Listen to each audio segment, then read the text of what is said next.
Today, we're continuing our series, which is highlighting some of the young upcoming stars in the Nation of Islam. Last week, we had Brother Rashad Muhammad from Mosque number 64 in Austin, Texas, who shared with us his meeting with the Honorable Minister Louis Farrakhan. Minister told him that he would like to meet my father's family one day. And so the minister said, well, let me meet the family. And so after my youngest brother, he met my mother and shared some words with her and my father and their union. And then he met with my sister and they exchanged some words as well. And then it was my turn and my older brother's turn. And so we held, I held the minister's right hand and my older brother held his left hand. Of course, again, terrified. But the minister said that, he said, do you know what you do for me? And so he said, you give me hope. He said that this next generation is the greatest generation that we have ever produced. And then he said that, the work that your mother and father have done to help you be where you are and you're standing on their foundation. Today, we have with us a double treat, brothers and sisters. We are blessed with the presence of our young sister, Sister Aliyah Muhammad, who is an MGT, a graduate of the Elevated Places, which is an independent school in Houston, Texas. And she is a member of the multi-championship junior MGT drill team of Mosque number 45 in Houston, Texas. She's joined by her mother, who is a successful businesswoman, an attorney, an MGT, and also a member of Kingdom Come, Sister Qiana Muhammad. Did I pronounce that right? Yes, sir. Got it right. So assalamu alaikum to both of you all. Wa alaikum salam. So thank you all for joining us today. And we're looking forward to this dynamic interview and we'll get right to it. So I'll first start off with asking you this question, Sister Aliyah. So you are a graduate of Elevated Places. Can you share with us some of the things you loved about attending Elevated Places? Well, some of the things that I love about attending the Elevated Places, it was very family oriented, and all of the students, even though we were a small school, we were a big school at heart. We all got along. We were like family. The teachers, I'm still close with all of the teachers to this day. And I was actually the valedictorian of my class. And we were one of the first people to present a senior project. And by that senior project, we had to talk about different things that we have learned throughout the years of being a freshman, junior of high school, and put it all in one presentation and to give the judges, a group of people, our purpose in life and explain to them what our next step is after we graduate from the Elevated Places. So, Sister Qiana, we know that the school was started by members who are in the Nation of Islam, and it was your decision to accept Islam as taught by the Most Honorable Elijah Muhammad, which would even pave the way for your daughter to attend a school such as Elevated Places. So, can you share with us how you actually came to learn about the teachings of the Most Honorable Elijah Muhammad and eventually come to join? And yes, before I start, I want to say thank you so much for inviting us to be on the show, because I was ready to give my testimony. You were saying at one point, like, people were hard to find. I'm like, please, let me give my testimony of a man that we all know and love. And also happy Father's Day to you and to all of the fathers out there. And as a gift from me, please go back and look at Brother Ishmael's lecture today on NOI.org, because he came with it today. And so answering your question, I have always been introduced, I guess, to the Honorable Minister Louis Farrakhan through his work and his lectures, and have heard him speak on numerous occasions, even before joining the Nation of Islam. But it was my husband, Brother David, actually, who began attending the mosque and going to the mosque and registered first. And he would, of course, talk to me about, the classes and the different things that he was learning. And I went to the mosque with him. And in me being who I am, I just wanted to learn more and more. And so I would attend the study group sessions. And at that time, you could like ask questions. You know, we would have nights. I would go to Muhammad Mosque 27. And there were times where the minister would let you ask anything. And so I learned a lot about the teachings of the Honorable Elijah Muhammad in Los Angeles from that experience. But that's how I became really introduced into the actual teachings and like the Nation of Islam as a religion, as an organization, even though I've had listened to the minister for years. You say you listened to the minister for years. Was that like other family members were playing his lectures or videos or something? Other family members, other people that I have grown up with in my life. I remember him on the top college tours, during the college tours. I believe he came to a college, in LA at some point. So I've listened to him. We sat and listened to the Million Man March in the car, like just was mesmerized, just sat in the car and just listened to the whole thing. And so every time I hear him and I've listened to his voice or his lecture, there's just been, something very attractive about, him and listening to him. Wow, beautiful. And Sister Aliyah, so last week, and this is right in accord with the question that your mother just responded to, I asked Brother Rashad, who he's Brother Roberts from Austin, the student minister's son. I asked him about how thankful he is about being born to Muslim parents. So my question to you is, how do you feel to know that you and your siblings have, how do you feel and how have you and your siblings benefited from your parents making a decision to join the Nation of Islam and accept the teachings of the Most Honorable Elijah Muhammad? I want to personally thank you for allowing me this platform to give my testimony about the Honorable Minister Louis Farrakhan.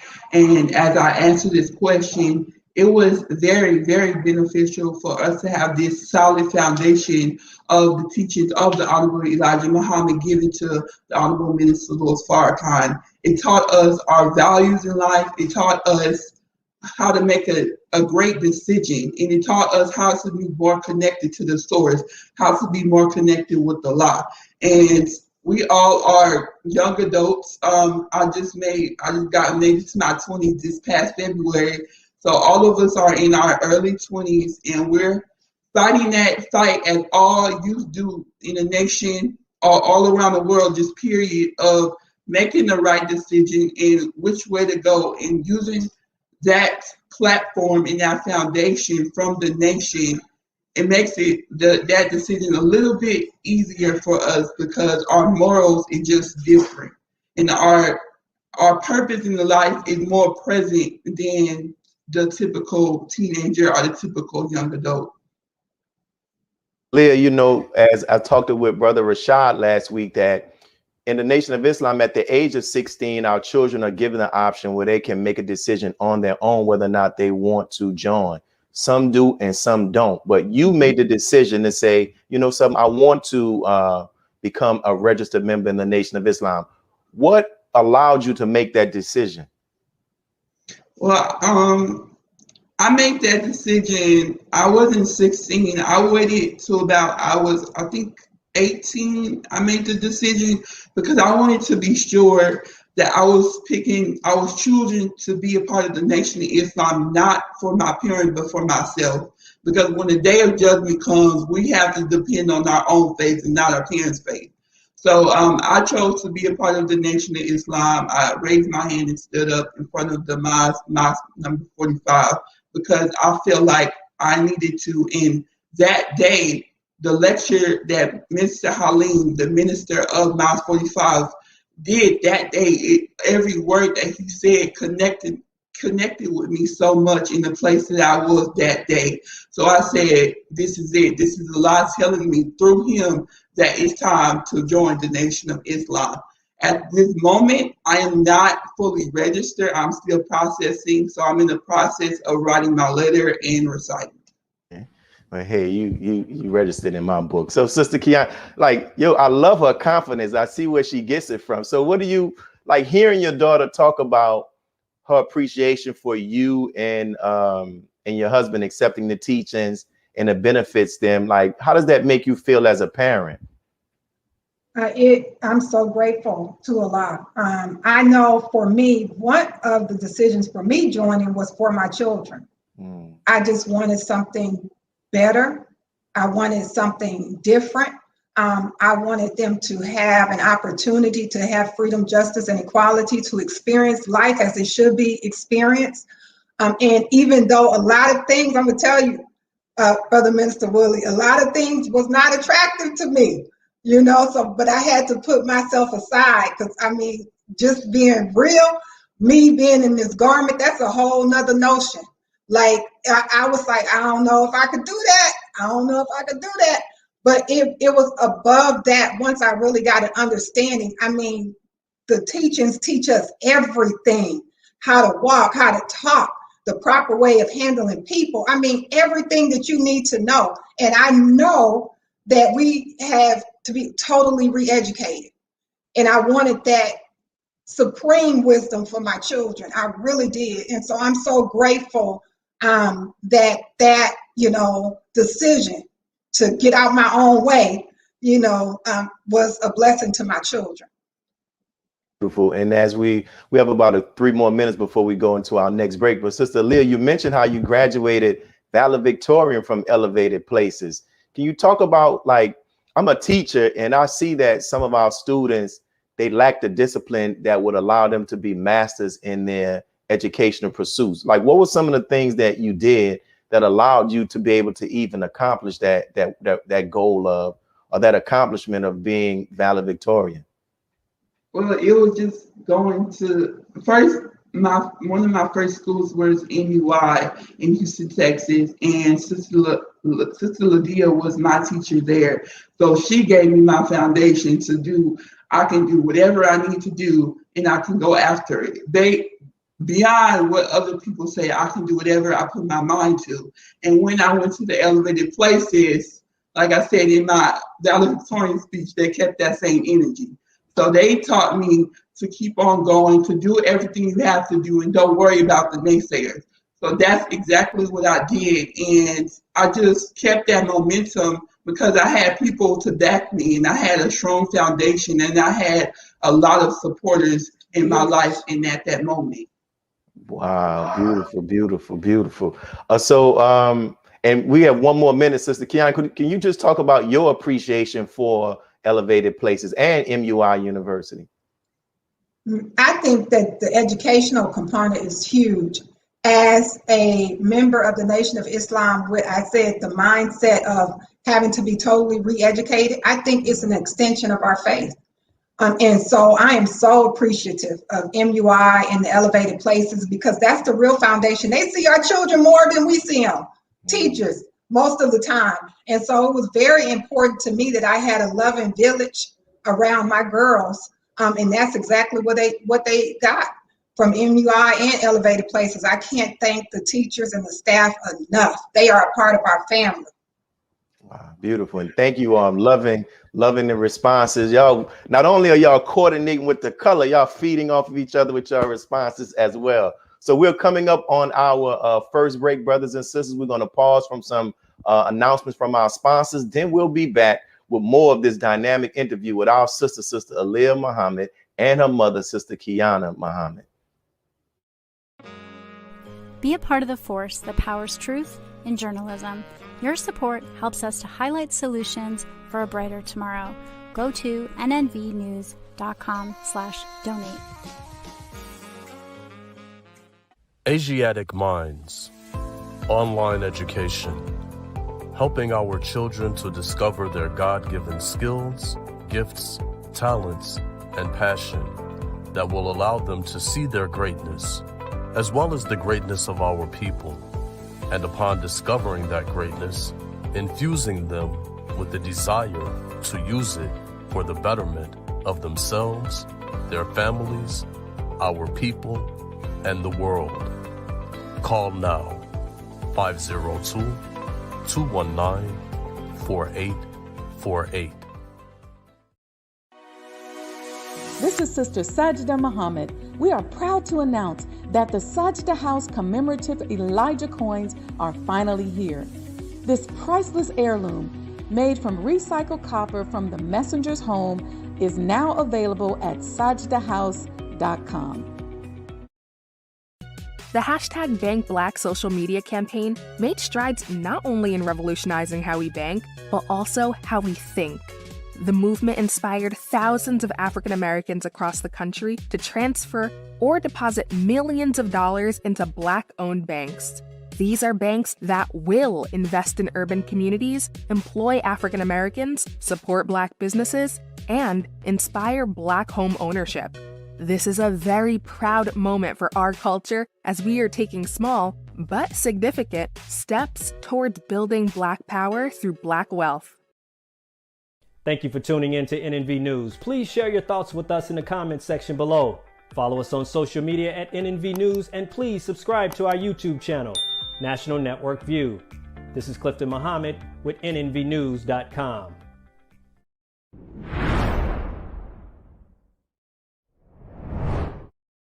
One of the purposes of this show is to provide our audience with the opportunity to hear the testimonies of others, with the hope of them doing so would help them see and understand the Honorable Minister Louis Farrakhan better. Question. So was reading the Final Call newspaper the first time you heard of the teachings of the Most Honorable Elijah Muhammad and the voice of the Honorable Minister Louis Farrakhan? No, sir. Like I said before, after I came across one of Dr. Khalid Muhammad's, the timeline on YouTube or whatever, it necessarily brought up other videos of the minister. That's what I was saying. So it was initially some of Dr. Khalid's stuff that I saw, but it led to other folk in the nation. So I was familiar with some of the teachings, but not deep like that. But I would literally sit up and listen to a 2-hour lecture, with no problem. But that's how initially that seed, a few years before, I would find myself in the belly of the beast, that I learned of it, and I knew then that I'm gonna get the subscription. Ask my mother to get me the subscription. So Qiana, this next question is for you. I would like to first ask you this question to lay the base for Sister Aliyah to talk about her meeting with the Honorable Minister Louis Farrakhan. I heard you share an experience during her graduation party there in Houston years ago. Can you talk about the health challenge that you and your family experienced with Sister Aliyah that will eventually lead to her meeting the Honorable Minister Louis Farrakhan? Yes, sir. As far as Sister Aliyah is concerned, it was discovered when I was pregnant with her, that she would have some health issues and some difficulties in terms of giving birth to her. They were encouraging me to, do all types of tests to see if she would have retardation and all kind of other things. And I'm like, if she does, what I'm gonna do about it, besides, take care of my baby. And so it was told to me at birth that she would have to have emergency procedure, emergency brain procedure, which by the grace of Allah never happened. And she was diagnosed with hydrocephalus as an infant.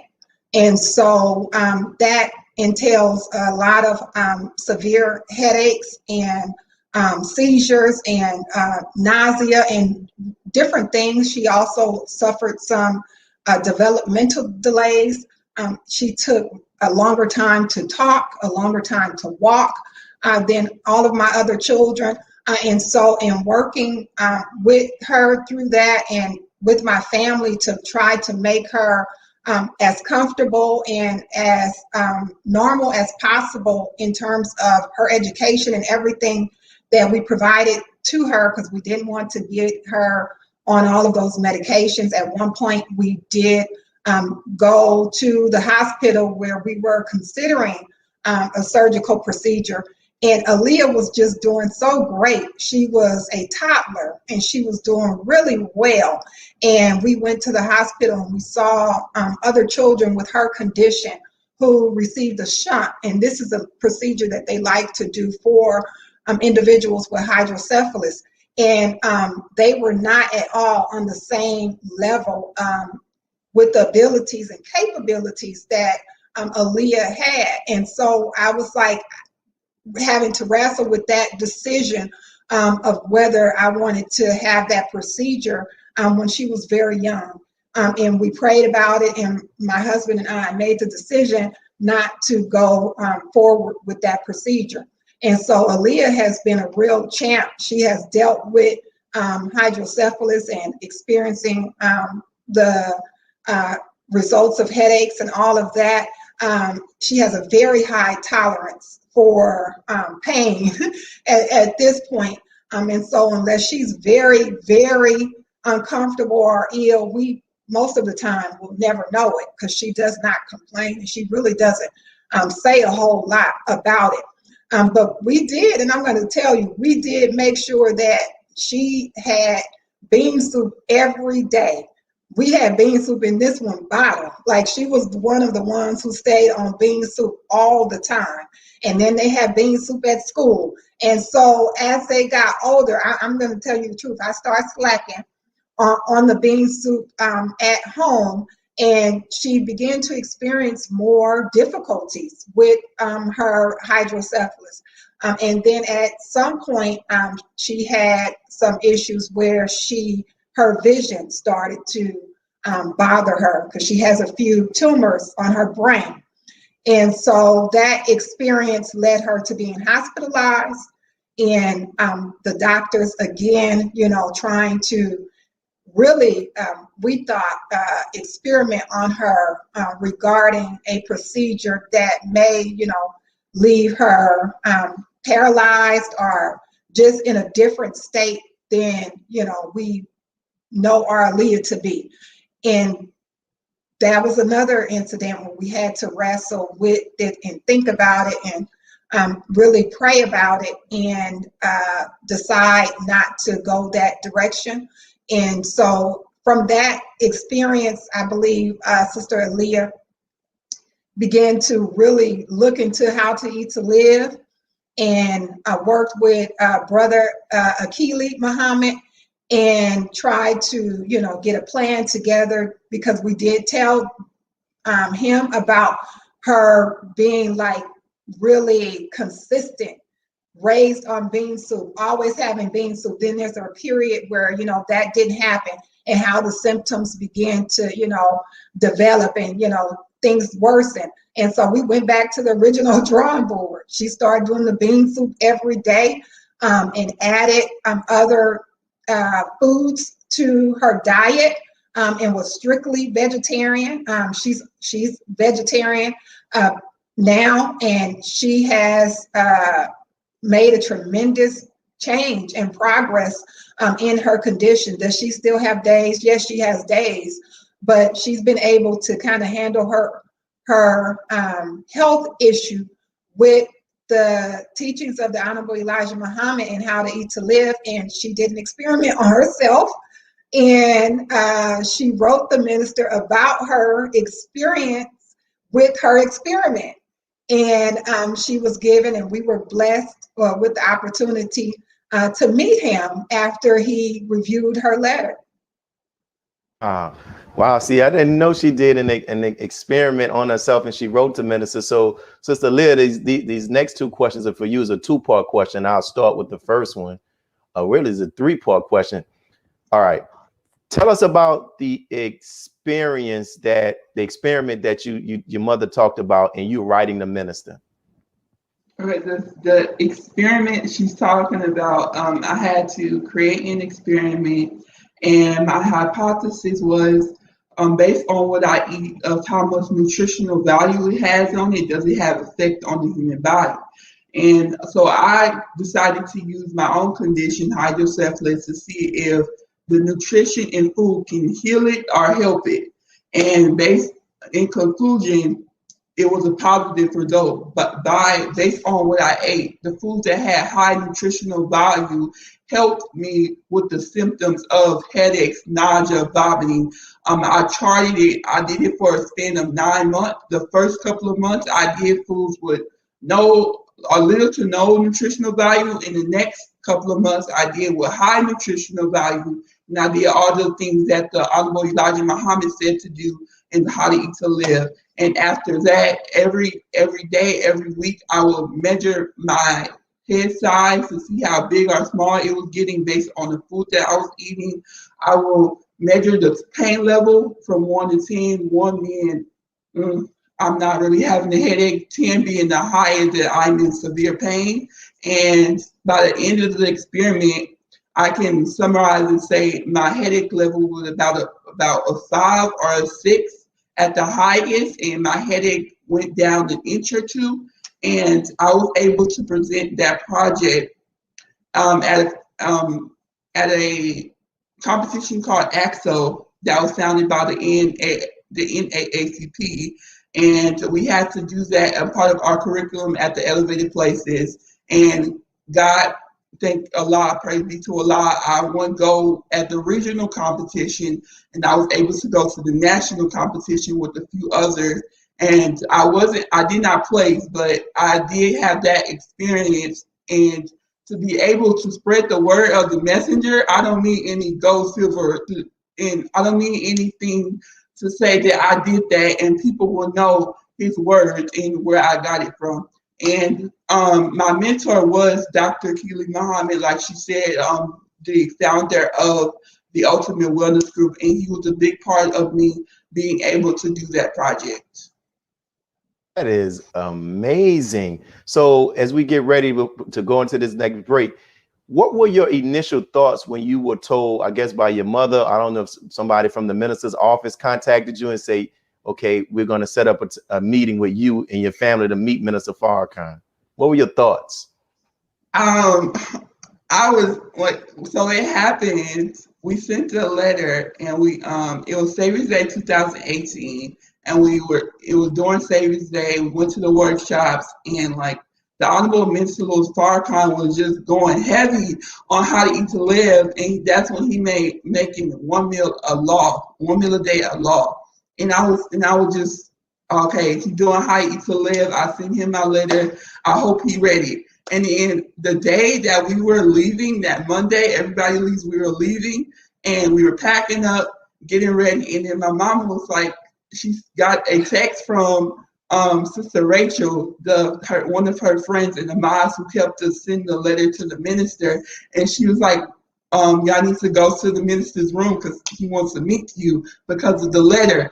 And when my mom told me that, I was like in shock for a minute, and I didn't have no thoughts. And then when I went back to present time, my mind just went crazy, and I was super nervous. I was super excited. So we hurried up and got dressed, and we was able to go to the minister's room, and we talked about my project, and he was so proud of me. And he actually gave me an assignment. He told me to go around the nation, go to as many miles there is, and tell them about your project, and tell them your testimony of proving the Honorable Elijah Muhammad's words right in How to Eat to Live.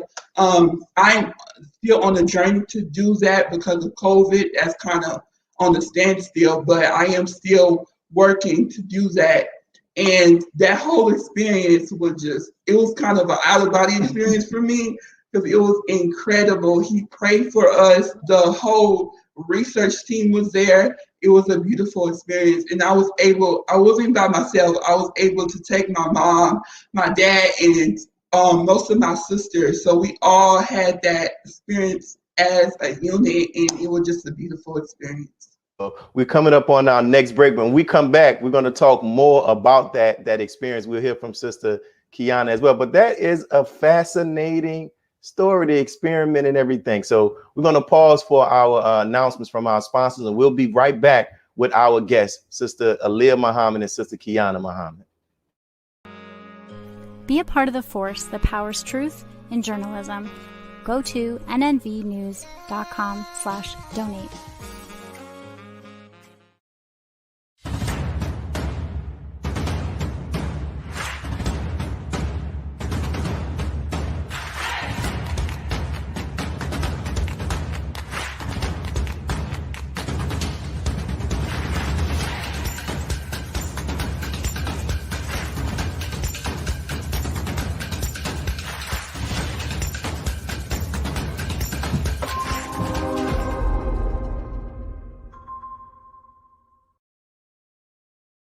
Worldwide, 24 hours a day, 7 days a week. Download the Final Call Radio app and take us everywhere. On your phone, on your computer, on your tablet, on Instagram, Facebook, and Twitter. You can also log on to finalcall.com and click the Listen Live button or finalcallradio.com. Final Call Radio, the official voice of the Honorable Minister Louis Farrakhan and the Nation of Islam. Please share your thoughts with us in the comment section below. Follow us on social media at NNV News, and please subscribe to our YouTube channel at National Network View. I am Anissa Muhammad with nnvnews.com.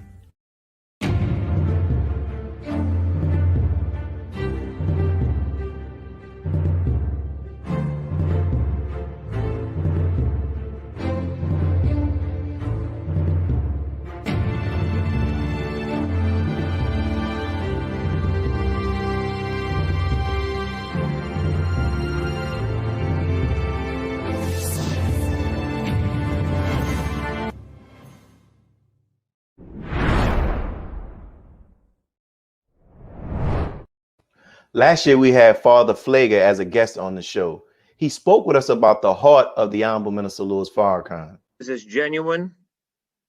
And in fact, he practices what he speaks and what he preaches. You know, everybody always says, you know, and especially you get it from other pastors, people, you know, you take a lot of heat because of your relationship and your very public relationship with the minister. And I said, well, what about the heat the minister takes for his relationship with a white Catholic boy named Mike Pfleger? And he and I have spoke about this numerous times over these 30 years, and both of us have said, you know, our friendship is real. Our love for one another is real. It's genuine. It's deep.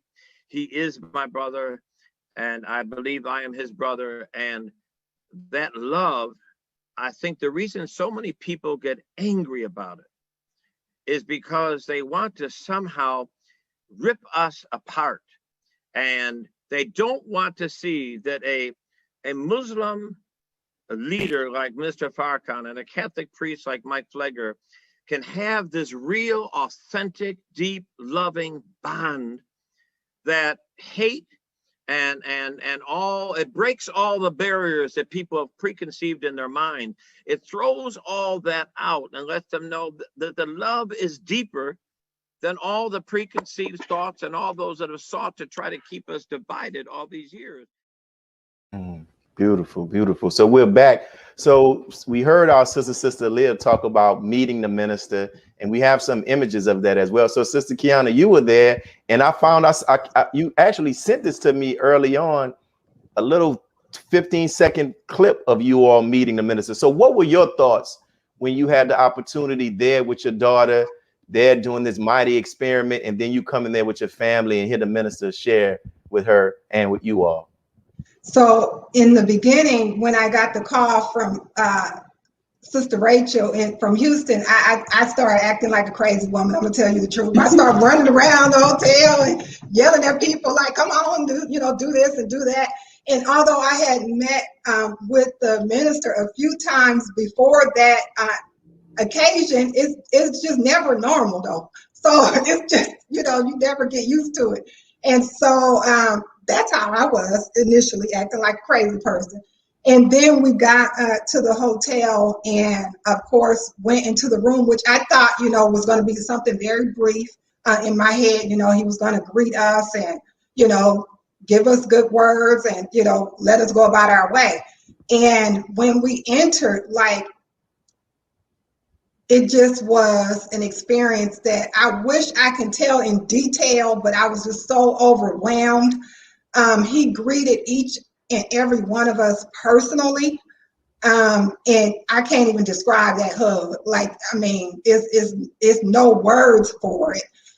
And he also started telling them to take out chairs. And I was like, why are they taking out chairs? And so they started taking out chairs, and he asked us to sit down with him. And so we actually sat down with him. And like Sister Aliyah said, there was members with already there when we entered the room from the research team. And I believe Brother Jabril as well. And we sat down, and he started talking about reading the letter and how nicely it was written and composed. And he asked Sister Aliyah, he said, "You wrote this letter?" And she was like, "Well, I had help. I didn't write it by myself." And she started saying, Sister Wakiti and Dr. Akili, and she started naming all of the people who helped her. And he stopped for a minute, and he was like very impressed that she didn't take all the credit, that she was like giving everybody, you know, who helped her and assisted her with writing that letter. And then he just began to talk to us, you know, and have conversations with us, and we were conversing. And he said a prayer that just, I'm trying to tell you, just thinking about it.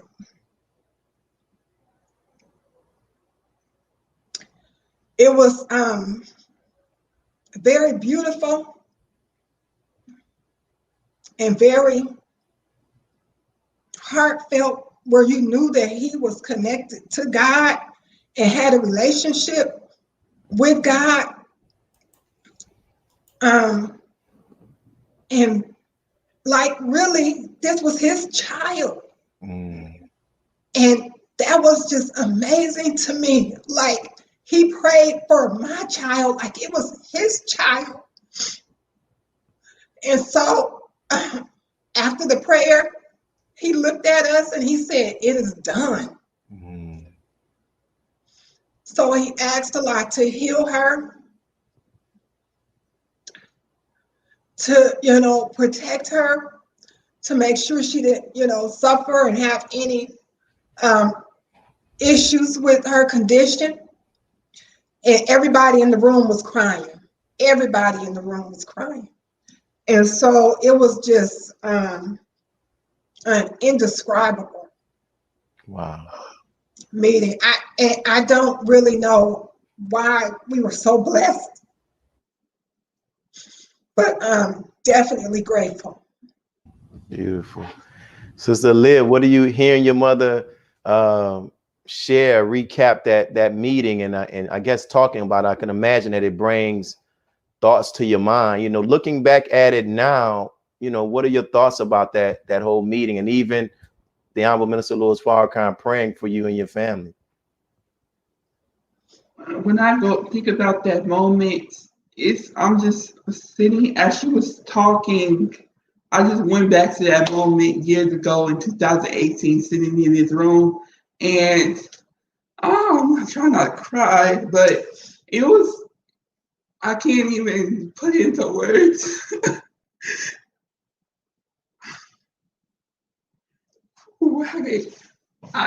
It's hard to put into words of how I felt and how the rest of my family must have felt. It just, if I can impossibly possibly put it in one word, it'll be grateful.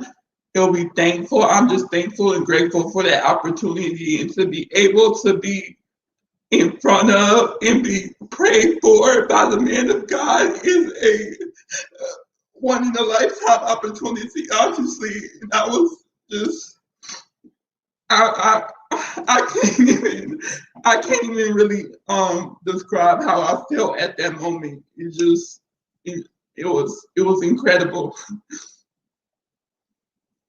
Let me gather myself. We gotta unmute my mic. Wow. So let me ask you all this: you having the opportunity to experience the Honorable Minister Louis Farrakhan in that way, and a part of this show is to really, you know, to have people like yourselves who've had the opportunity to interact with the minister, to give the testimony, to help people to see he's not this man that the enemy tries to make him out of. So this is for both of you all. If you had to stand before the world and testify, and I know Sister Qiana, you're an attorney, you know the power of testimony, and testify about one quality of the Honorable Minister Louis Farrakhan, what would that quality be that you would choose to testify about? Well, I would say for me, if anyone has had the opportunity to be in his presence, and like I said, I've had the opportunity a few times by the grace of God to be in his presence. You cannot walk away from that man believing that he is not with God. He is divine.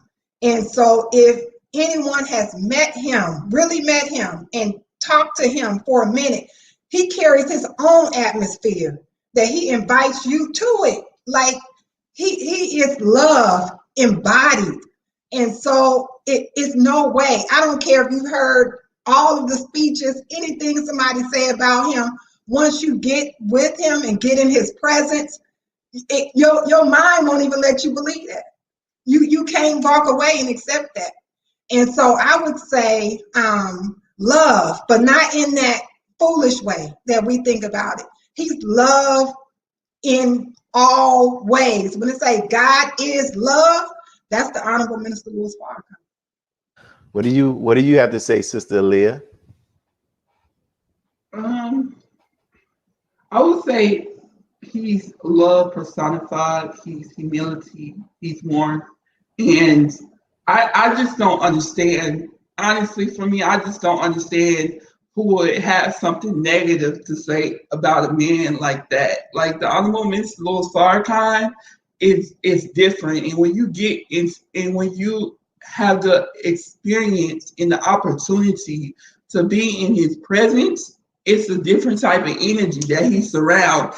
That's the type of man, when you're by him, you know he's connected to a higher source than everyone that you ever met in your life. And I was reading the Twitter book that Willie Muhammad wrote when he wrote all the questions and answers that the Honorable Minister Louis Farrakhan gave to all of the questions he was tweeted for. And he answered the question, what does it mean to be human? And he said that human is a person who mastered the flesh that belongs to the earth. And he talked about at the end of the book of Revelation, Christ was able to do that for other people. And we know that the Honorable Minister Louis Farrakhan is our Messiah and our Jesus Christ in this day and time. And he is able to teach us how to master the body that we are composed in the shell that we are in today. And he has the ability to master the body that he's in. He was on the table, had an operation where they put 1,000 radiation seeds in him. And you can't tell me biologically that he should be alive to this day, but he is. And why? I can't tell you. I can't answer it. The only thing I can tell you is that he's connected to a higher being. He's connected to Allah. He also says he doesn't need an army to protect him because he has Allah God, and that's the greatest army he can ever have.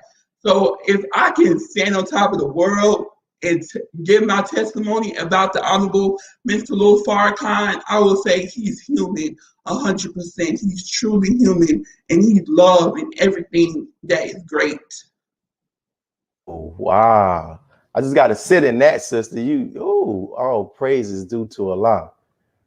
Beautiful responses. We're coming up on our last break, and we'll be back. I know for those who are watching it, you all can't see the comments, but people are enjoying this interview. We'll be back after we hear from our sponsors with our dynamic guests. Peace. Be a part of the force that powers truth in journalism. Your support helps to combat false media. Cash App NNV News. Asiatic Minds, online education, helping our children to discover their God-given skills, gifts, talents, and passion that will allow them to see their greatness as well as the greatness of our people. And upon discovering that greatness, infusing them with the desire to use it for the betterment of themselves, their families, our people, and the world. Classes begin September 1st. To enroll, visit AsiaticMinds.com. Greetings from National Network View. This week's Final Call cover story headline is dedicated to a good man and his good works. Longtime Chicago pastor and activist Father Michael Pfleger has worked tirelessly on behalf of poor and disenfranchised residents for decades in the face of opposition and trials. He continues to fearlessly fight and press ahead for the most vulnerable communities. This FCN volume number 37 edition middle page article is a message by the Honorable Minister Louis Farrakhan entitled, "We Must Depend on Allah and Ourselves."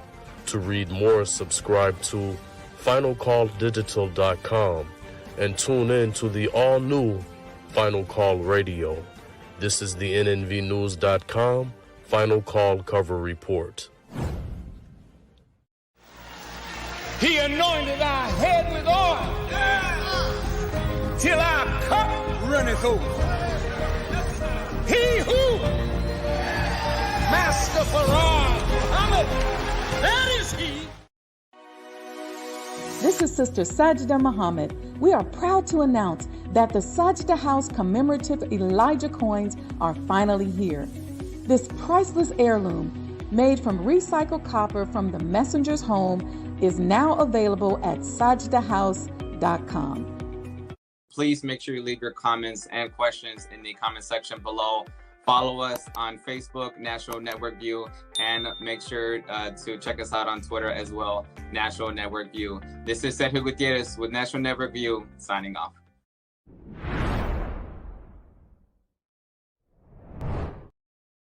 We mentioned in the intro that our Sister Aliyah is also a member of the multi-championship junior MGT drill team of Mosque number 45 in Houston, Texas, the Southwest region. Well, we were blessed to find some footage of her and her sisters drilling.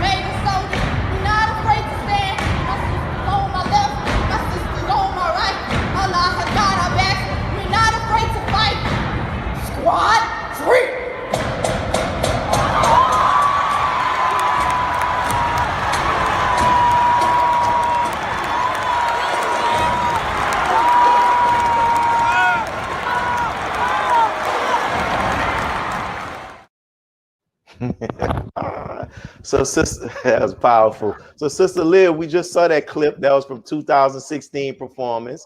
And can you share with us what it was like to work to learn that routine, and how were the practices, and just how does it feel to do all of that practice and preparation and then actually take home the gold, take home the trophy?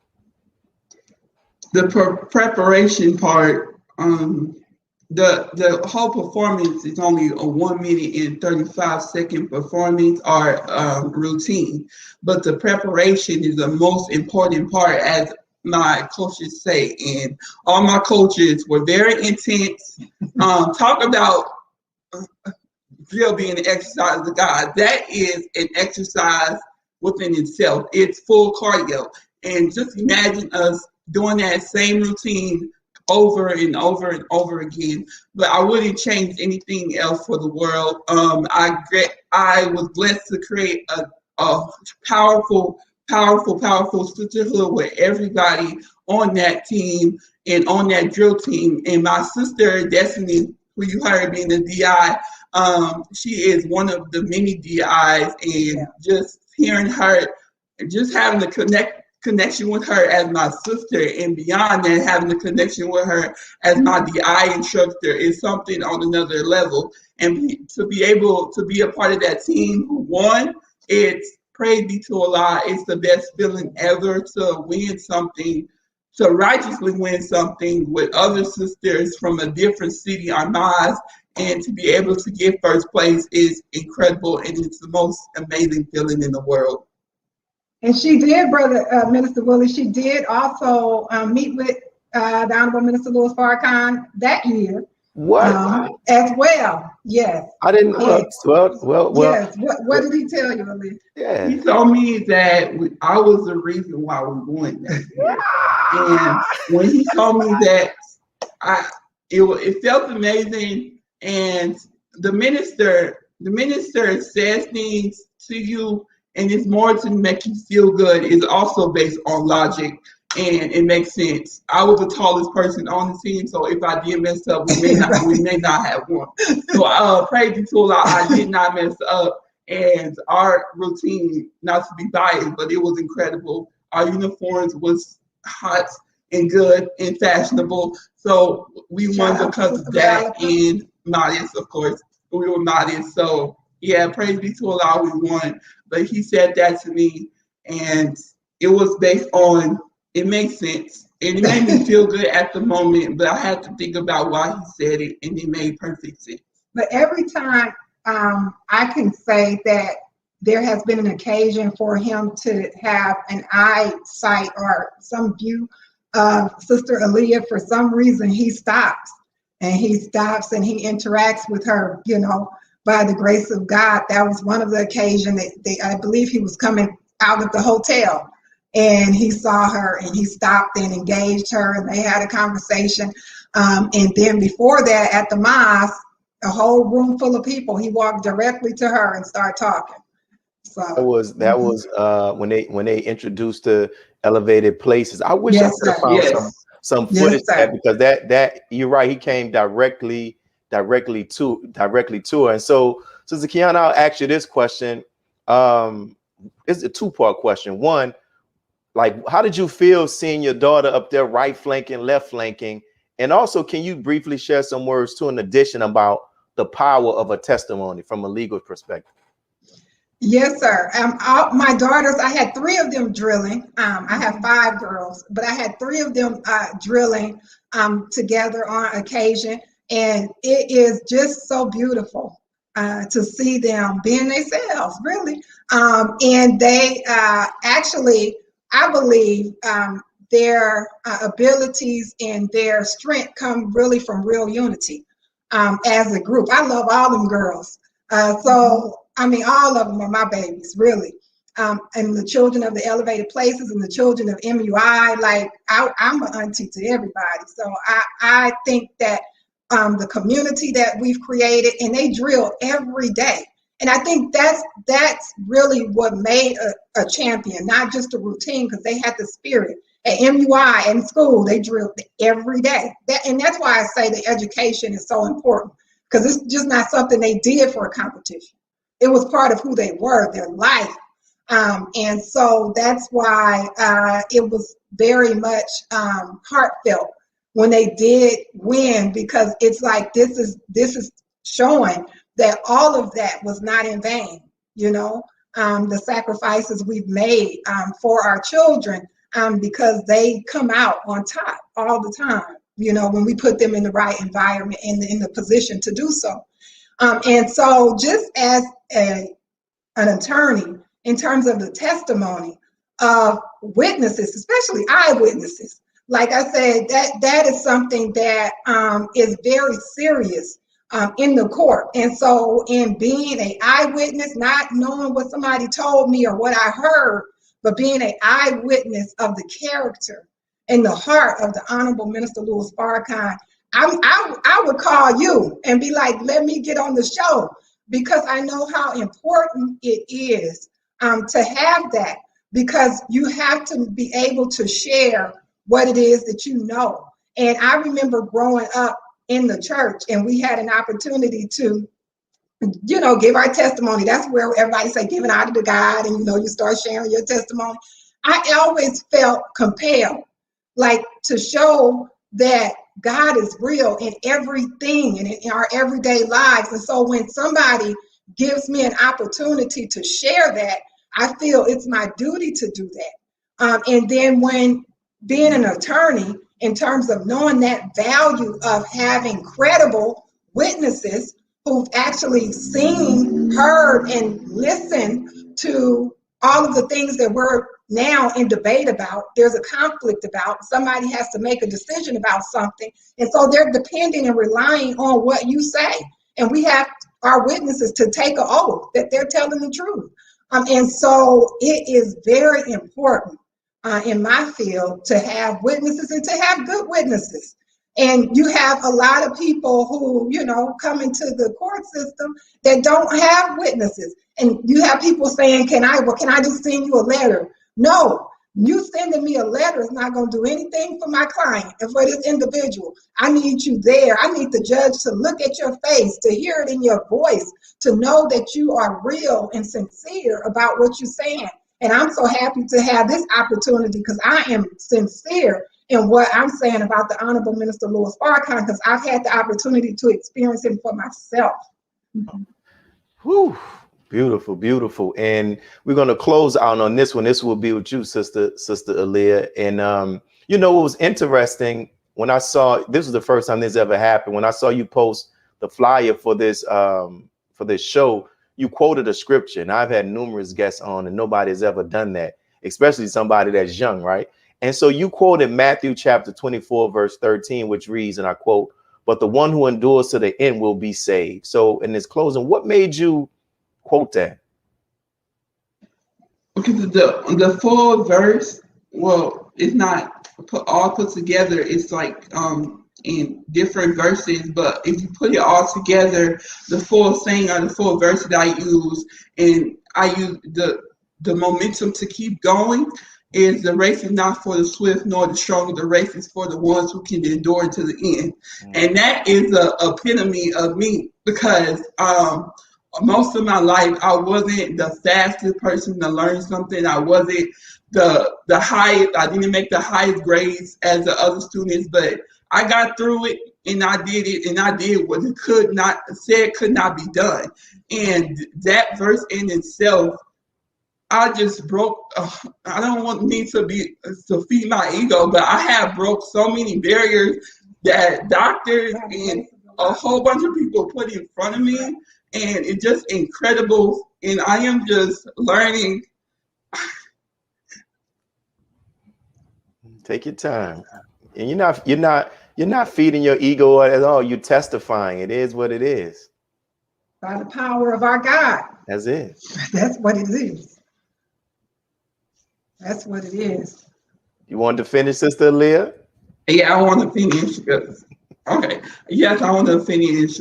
And I just use that verse to keep going and to remind myself, you're going to make it through. It doesn't matter how fast you get there, but you're going to make it through, because look at what you did before that said that most people said couldn't be done. And I just use that as my momentum and my base and my foundation to do what Willie Muhammad needs to do to get things done. Wow, beautiful. And closing, just this question just come to mind. I'll be real brief. Sister Qiana, what does Aliyah, what does the name mean? Most High. Most High. It's the female of Ali. Wow. Praise be to Allah. Well, thank you all for your beautiful testimony. Listen, I've done many interviews. This has to be the most beautiful one. This was very beautiful and very touching, and it's touching everybody. Thank you all, and may Allah continue to bless you. Thank you too, Sister Aliyah. Love your confidence and love your testimony. Thank you too, Sister Qiana, for all the work that you're doing and for your beautiful daughter and daughters, and give your husband the greetings as well. Thank you, brother, for your show. We needed it.